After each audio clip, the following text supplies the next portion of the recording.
Welcome into the harvest. I'm Andrew Stroud. Today I'm joined by Joey Odell for a fun conversation about Blaise Pascal's 6 principles for Christian mockery. Proverbs 26 verse 4 tells us, "Do not answer a fool according to his folly, or you will be like him yourself."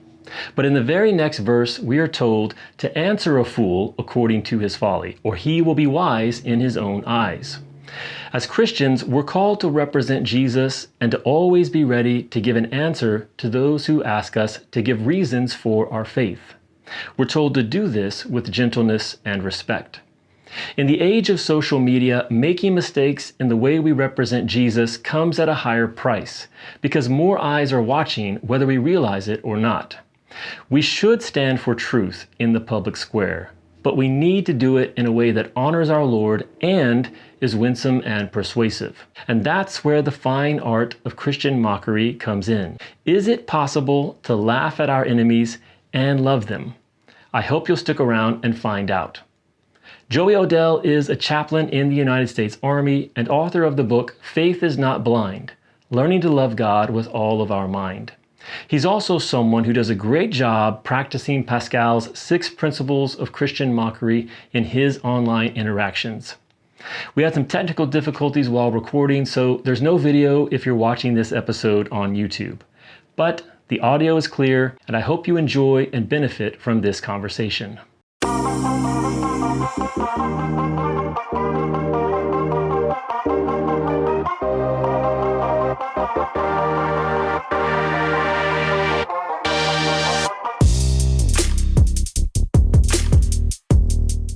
Joey, welcome back to the show. I did some checking and it has been a little while since we had you on.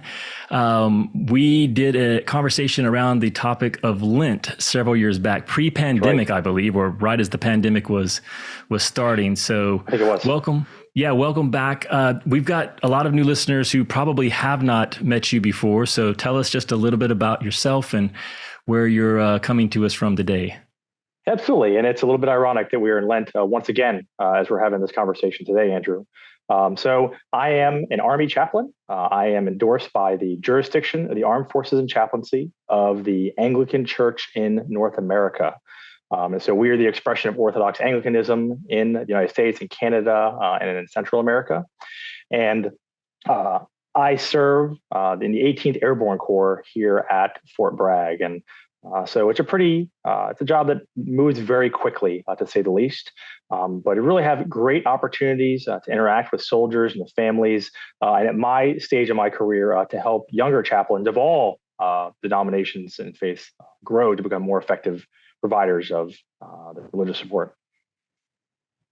Yeah, I think of you, we talked just a little bit before we started recording. I think of you as something of a Renaissance man. You're a hard guy to describe, which is one of the reasons why I wanted to give you a chance to do that.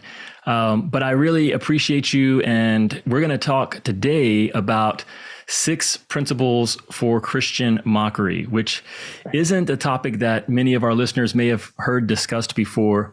But one reason why I thought about you as someone who I wanted to have this conversation with is because I think you do a good job of engaging with the culture, especially on social media. You and I are connected, I think, on several platforms, but maybe Facebook in particular. I've seen you engage with current issues or events and do so in a way that I think is effective at representing Christ, but also pointing out where the world and its ideology and its belief systems are flawed. And so hopefully we can provide our listeners with a productive conversation about how to do that. Amen. Absolutely. Thank you. So we're going to use a man by the name of Blaise Pascal. Some of our listeners will have heard that name before, but many of them may not, because he's a bit of a historical figure. This guy lived in the 17th century. He was brilliant.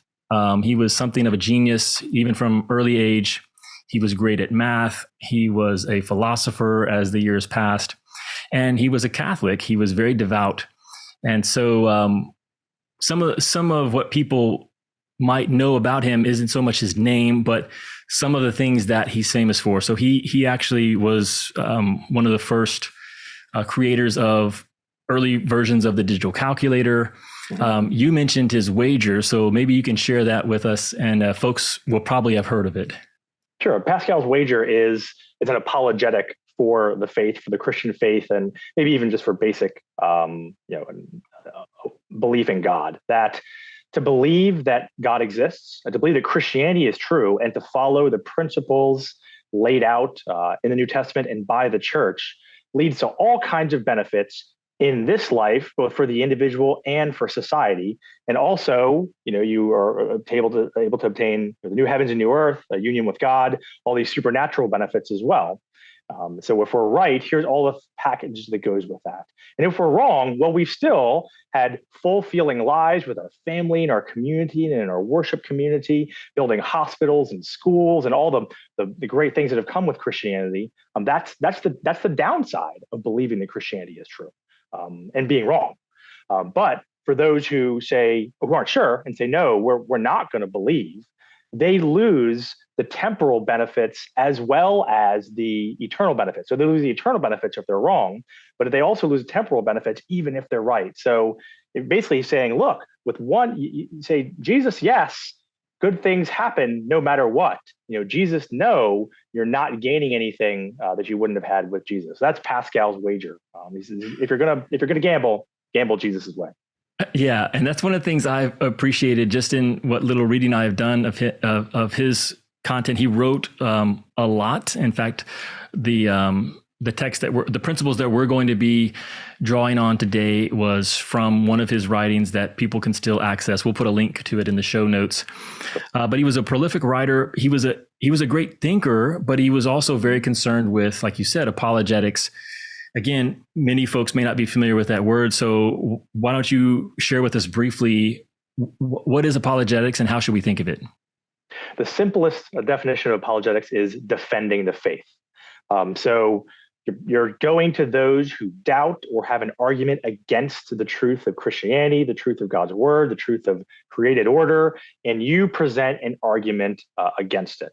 And that's an apologetic. And there's lots of directions you can take with your apologetic. You can have a scientific apologetic. In fact, my book has a couple of different sections which address different types of apologetics that you can use to attempt to help the person you're talking to understand, and maybe even more importantly, those who may be listening understand why the way of God, the way of Jesus is the right way. And I think in social media, keeping in mind the observing, the listening crowd, those who are reading, whom you aren't contending with, is very important for apologetics in the public sphere.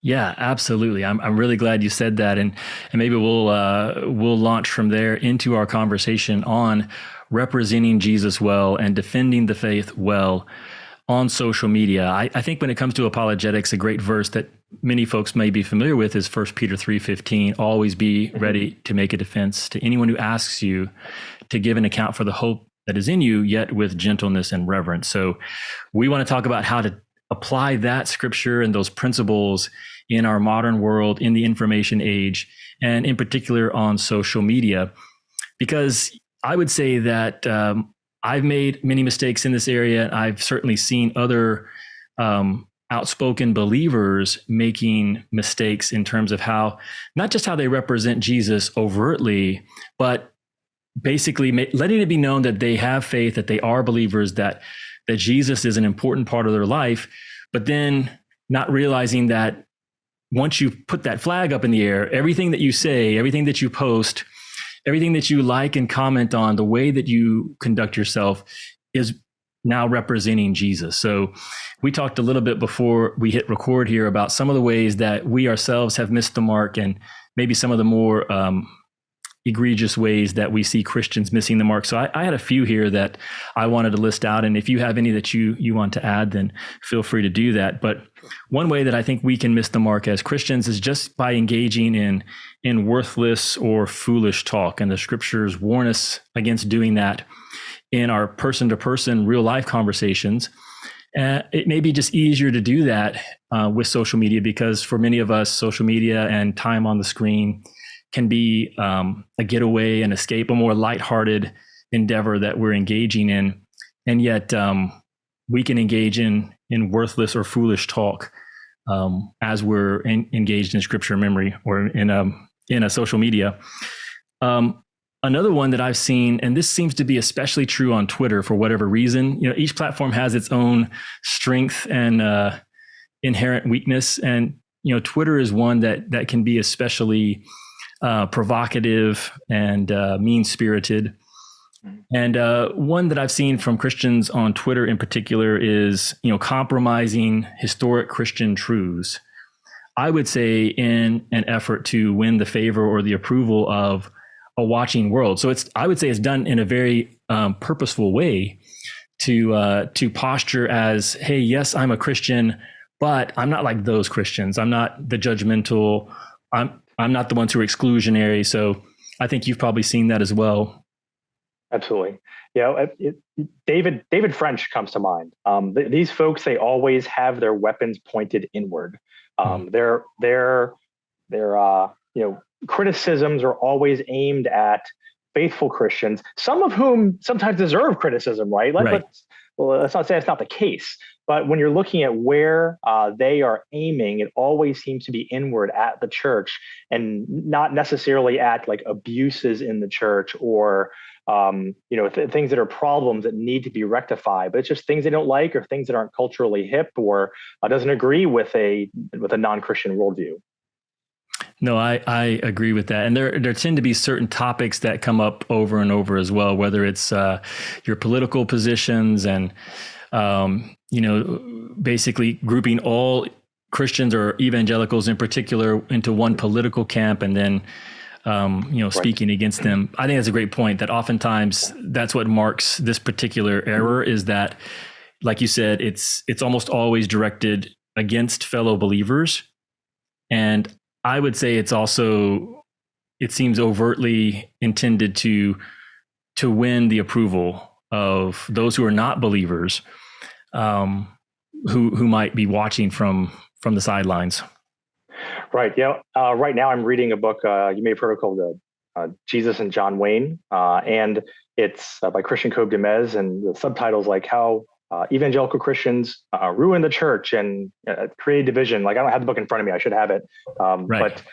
But what's obvious is that she says that they ruin the church, but she never gives an example of how wonderful, Christian orthodoxy was before these events occurred that she said does all these things. There's not a love for the church and for his people that we see with these folks. There's just I'm going to, attack them. And my attacks happen to coincide precisely with what is very popular in elite, like progressive culture these days. And it's unfortunate because it's unhelpful for everyone.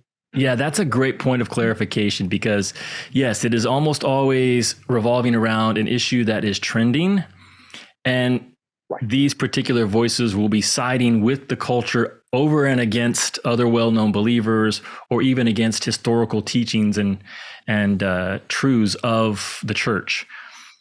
So that's a great point. A third way that I see us missing the mark is just being overly judgmental. So it's kind of the opposite end of that spectrum. So on the one side, we see Christians who are compromising the truth in order to curry the world's favor.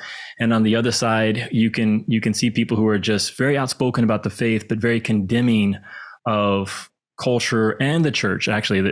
So these are equal opportunity condemners, I would say.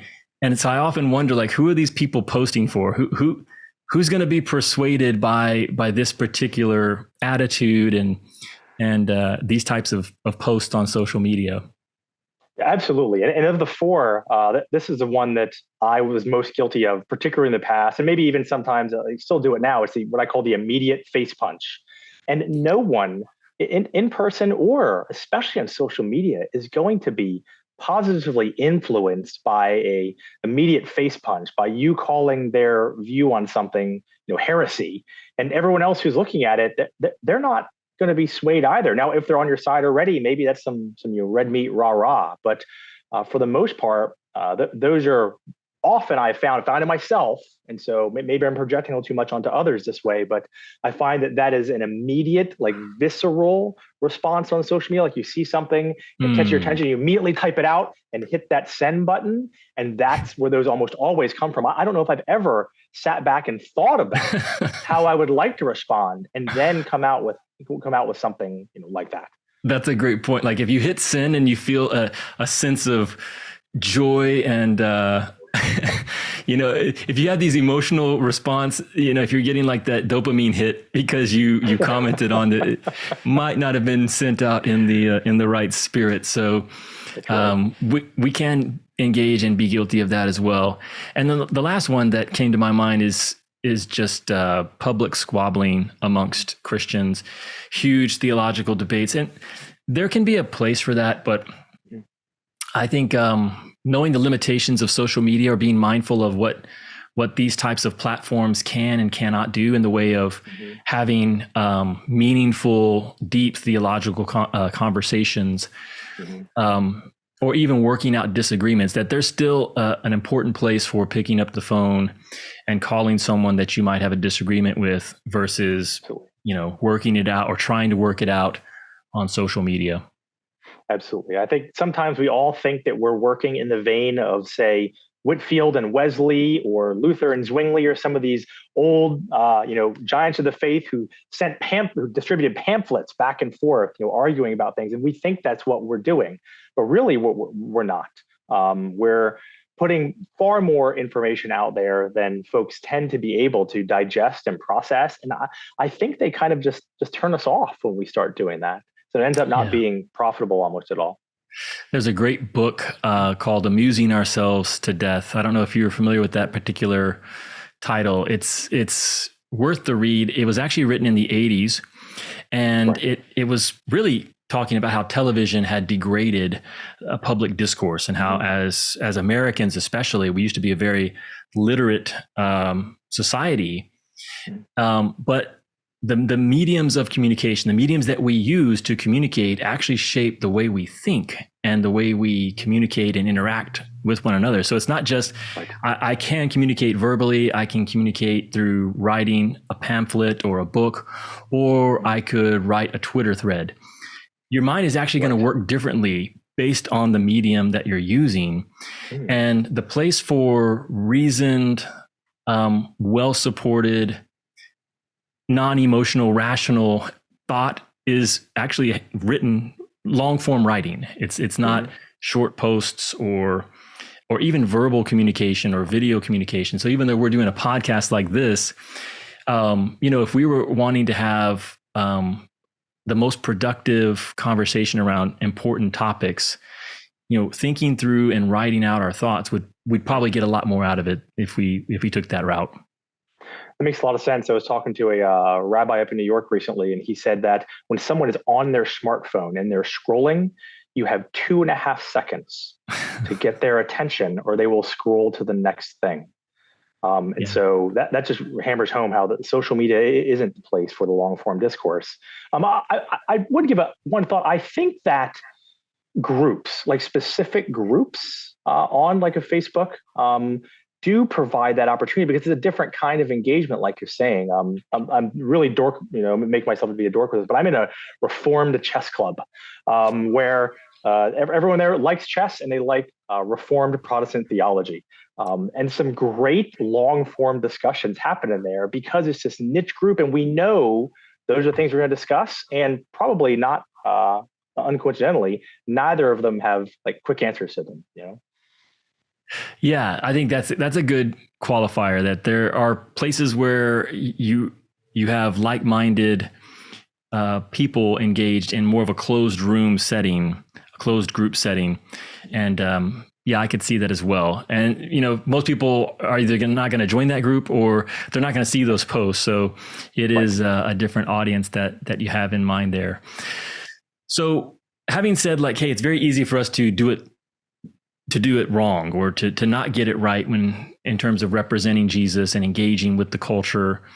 There are ways to get it right, and that's really what we want to spend the balance of our time talking about today. And I would like to particularly make the case for Christian mockery, which sounds like maybe it shouldn't even be a thing.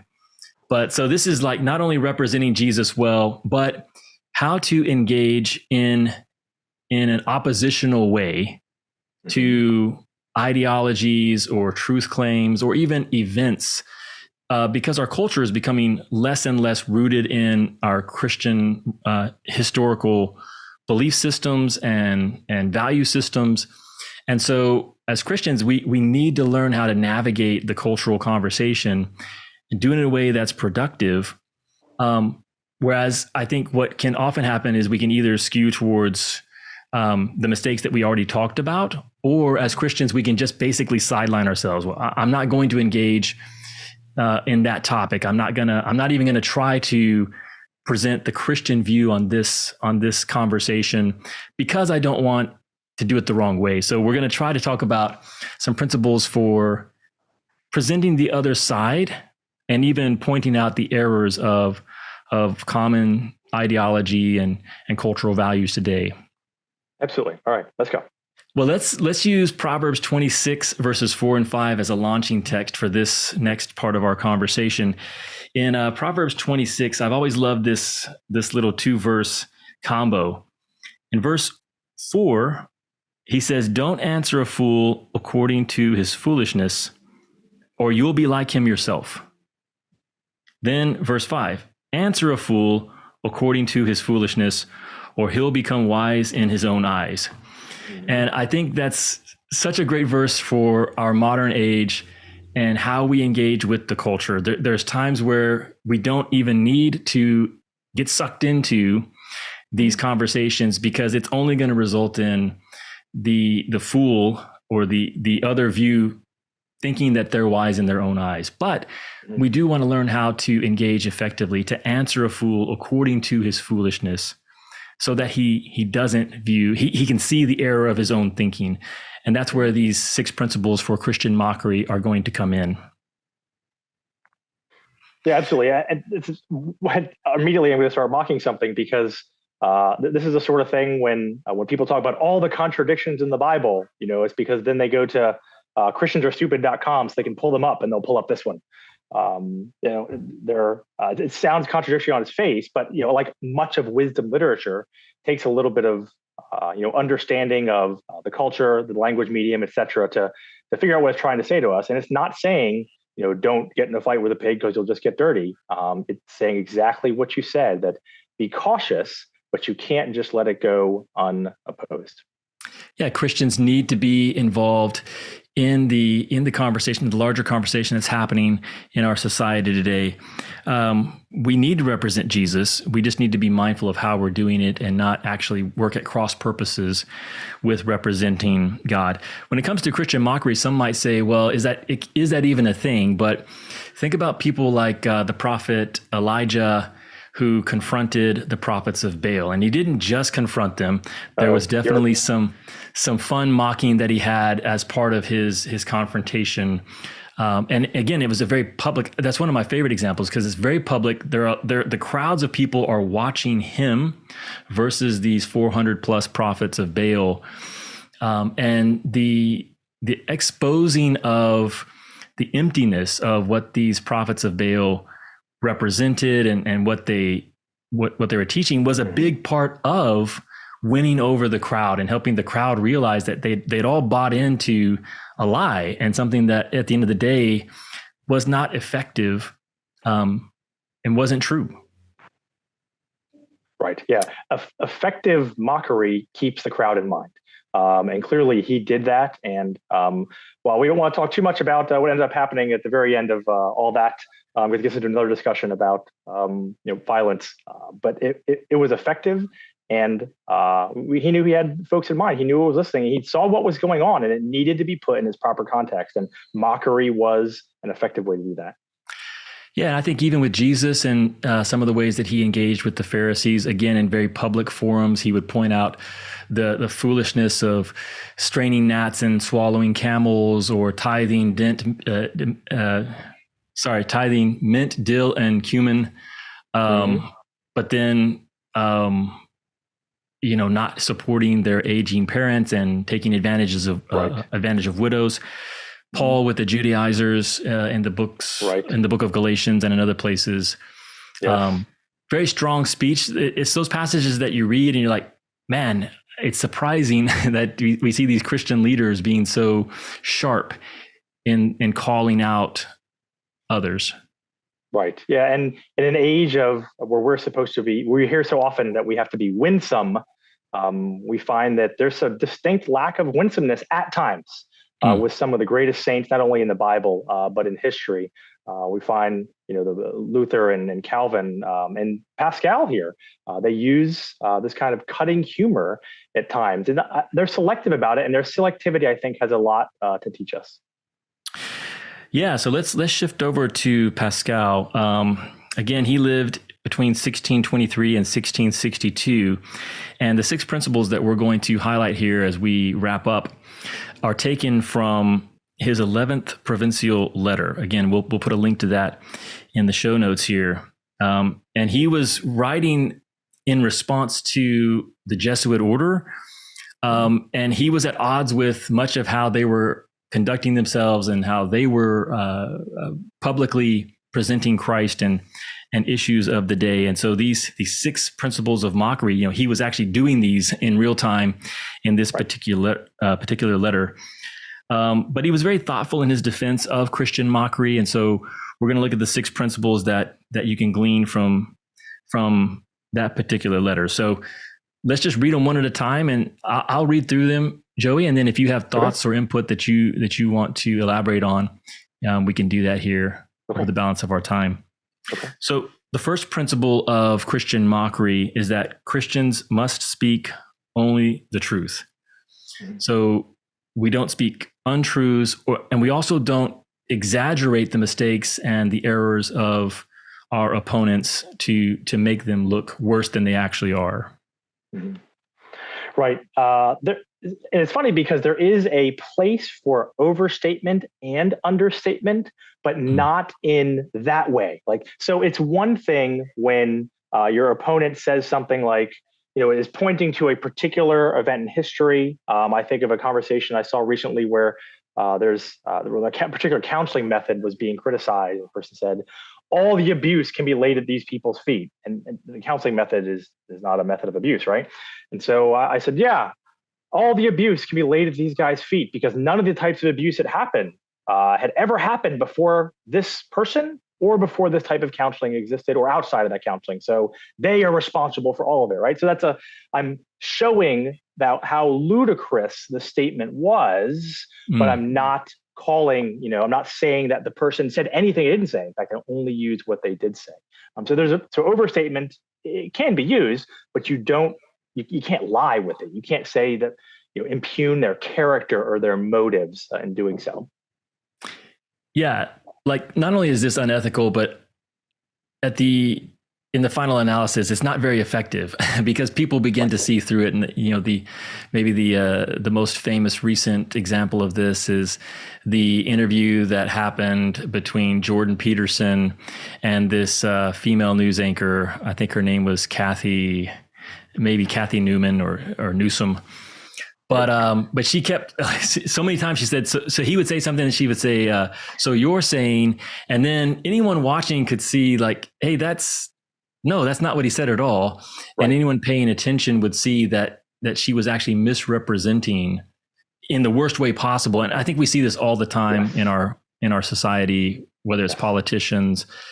So as Christians, we don't want to engage. We don't want to engage in that same tactic of basically misrepresenting those that we're confronting or that we're speaking against in terms of their ideas. And you actually mentioned the second principle as well, what you shared there in the example that you gave. The second principle that Pascal gives for Christian mockery is that we should avoid getting personal, that the point is to ridicule not the person who's making the statement, but to highlight the ridiculousness of what's being claimed or the emptiness, to expose the fallacy of what's being claimed as an idea or a statement of truth. Yeah, absolutely. And there's a couple of reasons for that, but those are probably obvious to most folks. First of all, if you're insulting someone, ridiculing someone, they're not endeared toward you, right? They're less likely to hear what you have to say. Second, others see that and it's distasteful. to others to see you mocking a person, mocking something about them, their family or their character unnecessarily. But also in the history of the church, one of the earliest tactics used was called the reductio ad absurdum, which is like reducing the idea to absurdity. And so you would take what sounds like a principle someone is proposing, and you take it like to its extreme to show this thing you're saying is central and important to the faith.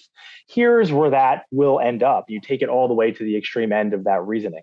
And so that example in the early church is an example for us of how we only mock the idea by showing its absurdity, not the person. Yeah, and there's an art and skill to this that I think we need to be consciously developing and trying to cultivate.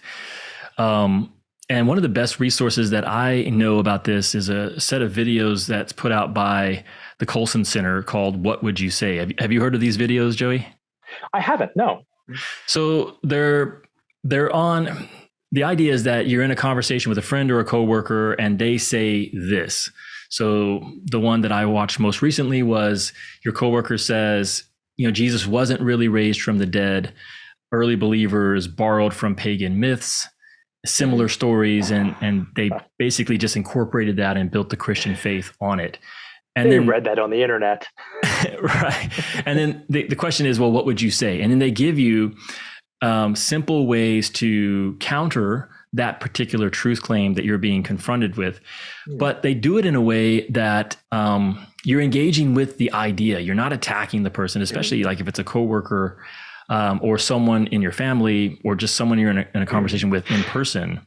You want to keep it at the level of ideas and help them see why that's not a true way of viewing it. And then it's just taking that principle and applying it in the social media sphere. Because what you said earlier, I think is so true. We almost always underestimate the number of people who are watching or listening into our conversations, who aren't going to comment, who aren't going to like or share, but who are going to read. And if you just think about your own activity, you know that that's true, that you're being exposed and you're representing Christ on a broader level than you might realize.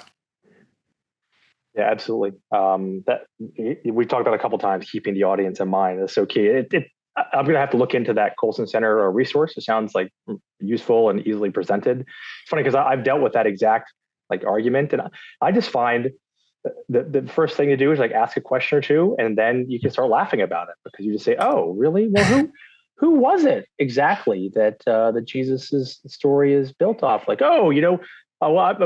Just throw one out there. They thought they were Mithras. Mithras is born of a virgin. Oh, he was. Well, here we have. Let's go ahead and open that up. Oh, born out of a rock. Well, I mean, I guess he had no father. Okay, so you can immediately move to start laughing about it. But yeah, asking questions so that you are engaging with the issue and their understanding helps bring other people along with you too. Yeah, well, let's take a look at this third principle that Pascal gives. He says, only mock what is evil, never what is virtuous. And that may seem obvious, but I think it's good to break it out as its own separate principle. In my view, what this means is that if you're just someone who's constantly dunking on anything that might present itself, any opportunity to make a joke or to make people laugh, or to highlight what you perceive to be a poorly thought out word. What it does is it actually decreases from the effectiveness when you do want to actually engage with something important, a truth claim that runs counter to what we see in Scripture and what we see revealed in Christ. But if it's kind of like the boy who cried wolf, if you're always mocking, then it's not going to have the effect that you want it to have in pointing out the fallacies that need to be highlighted and spotlighted. That's right. The phrase I use to summarize this truth is sarcasm is not a spiritual gift. There are folks who seem to think that it is, because once the point becomes the mockery, then you've lost any opportunity to influence the folks around you with it. But it's also true that some ideas should not be taken seriously. Some ideas are worthy of derision and of mockery. We just need to be discerning ourselves and making sure that we are identifying those and not turning everything into a who can make more fun of the other person's ideas contest. Right. You're not going for the laughs. You actually are wanting to persuade. And, going back to your idea of winsomeness, I think we need to broaden our definition of what winsomeness means. You want to win people over to your view of things. And that doesn't necessarily mean that they like you personally any better than they did before you communicated the way you did, but that you've given them reason to pause and to reflect and to hopefully you've persuaded them over to the truth of what God has revealed. You've won them over. And that really goes to this fourth principle that he talks about, which is that we should always desire the good and ultimately the salvation of those whose ideas and behavior we mock. Right. And this is a hard one sometimes, Andrew, because yes, oftentimes the people that we are engaged in argument discussion with, and particularly if we're using mockery, like we a lot of times we already perceive them as the enemy. Right. They're an opponent only. They're always an opponent, and it's not just what the idea they're promoting. It's them as a person. And I think sometimes, and this is one that may cut me a bit, that I don't always do that. I don't always do it with that person's salvation and good in mind. And it's sometimes because I've written them off, and that's unfair to them. It's not having a Christ-like view, because I don't know what he knows. I don't know what God knows about this person's future. Anything can change with them, and it's a mark against me that I would have that perception of them. And then that probably is going to come out in my attempt at mockery, right? It's probably going to come out that I don't respect them or I don't want what's good for them. And then that blows it all to pieces. I've not only wasted my time, I've made it worse. I've lost, reach or whatever we might want to call it with, the ability to influence others because they see that I'm not being godly myself. And so how can I mock it in someone else? Right. Well, I think you see Paul doing this, and this is probably a more moderate version of this, but when he's interacting with the Galatians, if you read chapter 3 of Galatians and into the beginning and throughout chapter 4, he really does engage in some mild ridicule of the Galatian believers because of their misunderstanding of the gospel and the way that they started out as outsiders. God made them his children, and then they wanted to go back to being slaves. And so in the midst of Paul having that conversation with them and pointing out how foolish this thought process was and what they were buying into, he changes his tone halfway through chapter 4, and he says, "My little children, with whom I am again in the pains of childbirth until Christ is formed in you." And you see that his heart is that they have the right view of the gospel and that Christ is actually formed in them. So this is a great fourth principle of always desiring the good and ultimately the salvation of those whose ideas and behavior we mock. And it kind of connects with the second principle of avoid getting personal, that we do want to mock the false ideas and the harmful behavior that people are engaging in, and not the people themselves. What we hope for them and for those who might be observing and watching the conversation is that they would come to know the truth and that they would experience salvation. All right, well, let's move on to the fifth principle that Pascal gives us for Christian mockery. And it is, we should always punch up, never down. And his point here is that mockery is a tool to expose evil and folly in powerful places. And I think some of the examples we've already used highlight that. But do you have any thoughts on this principle of punching up? Yeah, the target is really important, and all the biblical examples demonstrate that. They're not saying it; they're not giving a command to do it that way, but they demonstrate that. And the historical ones we both mentioned do as well, like Pascal, punching at the Jesuits. Like they've got a lot of authority; he has none.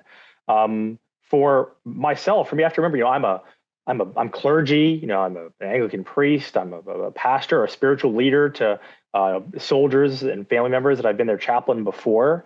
And if I train my, mockery skills on someone who's just, a regular person in a church, who has an idea that I've identified is wrong, that then I'm just going to look like a bully.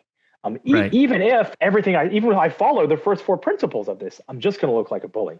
And so we do need to punch up at those people who maybe they're celebrities, religious leaders, politicians, people who have power, have influence that at least is equal with ours, but usually should be more than ours. Those are the ones that we want to bring people's attention to, that there's a problem.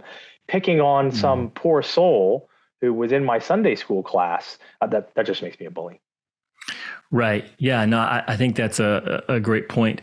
Not only where you're coming from, but then the context of the conversation that you're having. So I think even if you're in an in-person setting, if there's a ringleader who is being outspoken and being purposely derogatory towards Christ or Christian principles, and you have an opportunity to speak towards that person as a ringleader, as a person seeking to influence others, I think that's the idea, is that you're not just in a conversation with someone who's perhaps just misguided and parroting something that they've heard and bought into, but you're confronting people who are either purposely or unintentionally, but they're in positions of influence, and they're actively trying to influence others in these towards these wrong ways, these wrong directions. So the sixth and final principle here is that mockery is a last resort, and we use it on the unreasonable after appeals to reason have failed. And I think that kind of takes us full circle back to Proverbs 26. So, if you've tried to reason and have a normal conversation with someone, and it's clear that, hey, they're not hearing that, their heels are dug in, and they're actively committed to this wrong thinking, this untruth, then mockery is something that you can still draw on. Yeah, it is, and that's when it becomes time to answer them according to their folly, right? That's what the part of what the verse is telling us. And the social media does provide some easy ways to do this, and some easy ways to break it. Memes are fun. Yes. I especially love cat memes myself, but in general, memes are fun to use. But we have to recognize, one, that they're not a full-throated argument. Right. They're usually just making one point, and they're usually trying to do it in a funny way. I think the response of many of us, and sometimes even myself, has been to go straight to the meme. Like you see someone saying something wrong, and we've looked at the past 5 rules or follow all of them. But before I engage that person with reason, I've seen them do things before, and I just go straight to the meme. This isn't scripture. Pascal is not the apostles. We don't. We can't say that his words and his guidelines in the letter are supposed to be Holy Spirit inspired, but they're good rules. So I think it's one thing to say, well, we've seen this individual engage in public discourse, and not by me, but they've been confronted by others on the same topic. So it's probably safe to go there. But with people we know personally who aren't public figures, we have to give them the benefit of the doubt. And that comes back to something that I thought of earlier and didn't say, is that we want to be known as people who are gracious in our interpretations and understandings of others. Like when someone says something, you mentioned before, like we don't assume the worst about that. And so I can't assume the worst about my friend, that they're already not going to change their mind.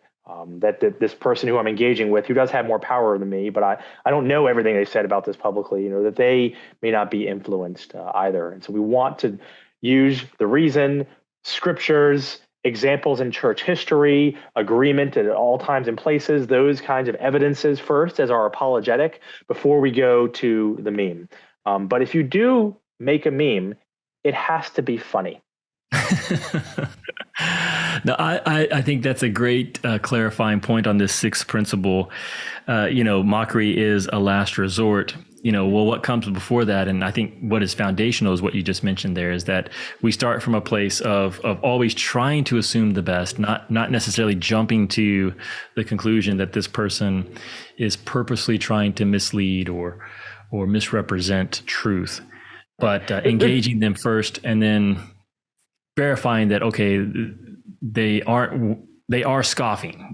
They are basically actively working against at cross purposes to the truth. Right. And that's why probably a rule I might add is that we're aiming our mockery or apologetic at those who are either seeking to undermine eternal truths, right, or as the Jesuits are doing in Pascal's letter, they're equating their idea or something they're doing with eternal truth, which has nothing to do with it. I think of friends of mine who tend to use it on those with whom they have a disagreement. I think of one friend in particular who, if you say anything that contradicts in any way, even a minor way, the Westminster Confession of Faith, you're going to get like the full double blast, like mockery from him every single time. I admire his consistency, but that's not how we're supposed to use this. It's those who are threatening to undermine eternal truths or twisting them in some fashion, not just disagreements over things that are secondary or tertiary issues in the church. Yeah, I see that as maybe a corollary of this third principle where he says, only mock what is evil, never what is virtuous. So I think that's even more nuanced. What you're saying there is that, hey, certain things, we almost have an obligation to mock it because, like you said, they're belittling God's truth, or they're substituting their own decrees as God's truth.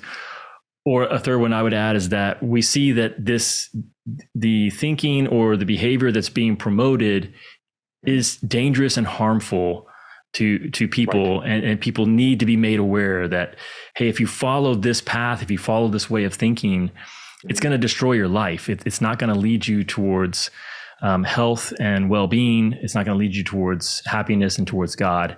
And a lot of that is going around right now in our society. So there are plenty of places to engage in Christian mockery and where we need to do it, but it doesn't need to be in every single instance of where we disagree with someone. Mm-hmm.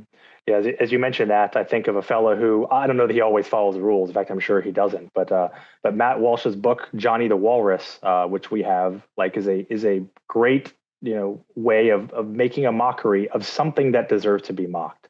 The idea that my declaration or my belief that I am something which clearly I am not and never could be should be taken seriously. That has to be mocked right away. It doesn't deserve our respect. And the people who are promoting it are hurting people and lives and families and relationships, and the spiritual conditions are being wounded all around that issue. And we need to deploy all of the weapons that the Lord has given us to defend truth and to help our people in the goal they should have, which is as flourishing as a human being in the service of God. Yeah, well, Joey, thank you so much again for coming on and having this conversation. I hope people find it helpful and that it may even spark them to think more deeply about these particular issues. I would encourage them to connect with you.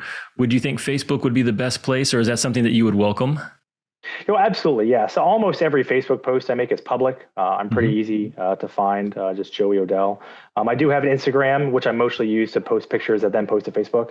And I am on Twitter. I just rarely check it. So Facebook's the best way to interact with me. And I invite mockery. I'm big enough to take it. If I can dish it out, I better be able to take it, right? And maybe I'll say something mock-worthy. So folks can come on and let me know that that's the case.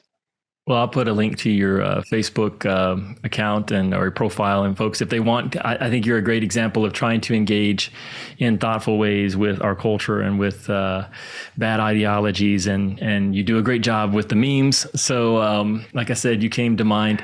You did mention earlier the book that you wrote. Do you want to? I'll put a link to that in the show notes as well. But you want to tell people a little bit about that and see that might be something that people would be interested in checking out. Yeah, absolutely. It has a connection to the topic. It's called "Faith is Not Blind: Learning to Love the Lord with All Your Mind," and it just lays out the different ways that our intellect exists and should be used, and we should nurture it in others so that our faith is stronger. That a strong faith has a strong intellectual component to it. There's more to it than that, a lot more.